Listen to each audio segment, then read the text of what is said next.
பிறந்தது பூமியில் எதற்காக தோழா ஏழை நமக்காக கங்கை யமுனை காவிரி வைகை ஓடுவதற்காக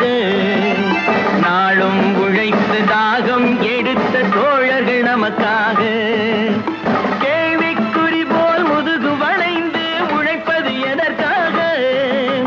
மானம் ஒன்றே பெரிதென எண்ணி பிழைக்கும் நமக்காக புத்தன் இயேசு காந்தி பிறந்தது பூமியில் எதற்காக தோழா ஏழை நமக்காக